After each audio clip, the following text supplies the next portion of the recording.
Training for a half marathon, whether it's your first or your 10th, is as much about the mind as it is about the body. So check out the following tips that will definitely help you with succeeding in your first half marathon. Making a plan leading into your first half marathon can greatly increase your performance, as well as your overall experience. Don't forget, running takes time. Unless you're one of the few people who can run as if they are a gazelle effortlessly trotting down the trail, you are going to need a couple weeks of training before you can jump into any half marathon. Pick a race a couple weeks away and develop a training plan. This will help you focus on training one day at a time and get you closer and closer to your goals come race day. Getting into running shape isn't always the easiest task, but if you can find a partner or group to help you in your journey, you are one step closer to being your best come race day. Having a running partner can help you to visualize breaking the tape of your first half marathon. But more importantly, they can be the ones to help you get out the door on those days where you might not be feeling up to it. Having someone else to hold you accountable for the days where you just might not feel like going for a run will help you stick to your plan and allow you to be that much more prepared when the big day comes around. Learning your race pace is a huge factor in ensuring that you are not completely gassed halfway through your first half. Practicing your race pace once or twice a week during workouts can help you become comfortable at the pace you are going to be chipping away at during your first half marathon.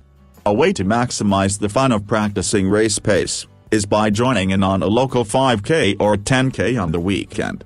This is a great way to add some excitement to your workouts, as well as allowing you to learn how to run your pace while other competitors are around.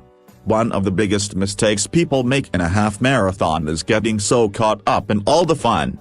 Too often you see people spend all their energy in the first few miles, leaving them dragging behind in those final, crucial miles.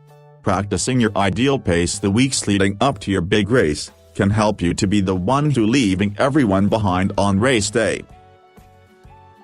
One mistake most people make is not getting the proper mileage under their legs before a big race. Don't be afraid to push the envelope a bit. Though recovery is important, so is making sure your body knows what it is about to endure.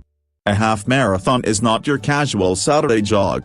A weekly long run will help you optimize race day performance and help you not break down in the final miles of your half marathon. Each week you can get a little longer in your long run and spend a little more time on your feet, getting stronger and stronger with each mile run. One of the biggest things that can happen once you get the half marathon bug is wanting to make sure you are fit enough to do your best on race day. With that being said, we can sometimes get too fixated on working our hardest every day to make sure we are ready to leave all the others in the dust. Unfortunately, without the proper recovery, all that hard work could end up being for nothing.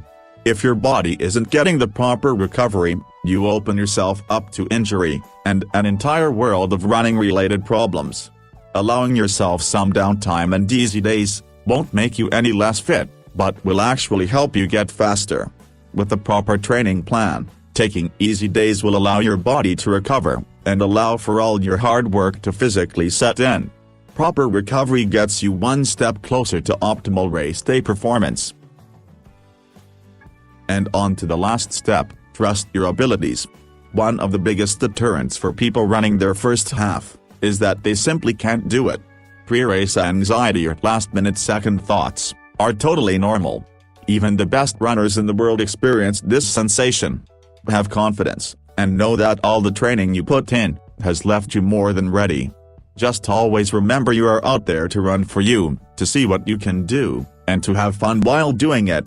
Running is a process that is equally liberating and intimidating, but it is all worth it when you cross the finish line of your first half, knowing that you did your best. Whether it leaves you wanting more, or makes you never want to run again, embrace the process and have fun with it. Because that's what it's all about anyways, right? Having the time of your life, and moving one foot in front of the other.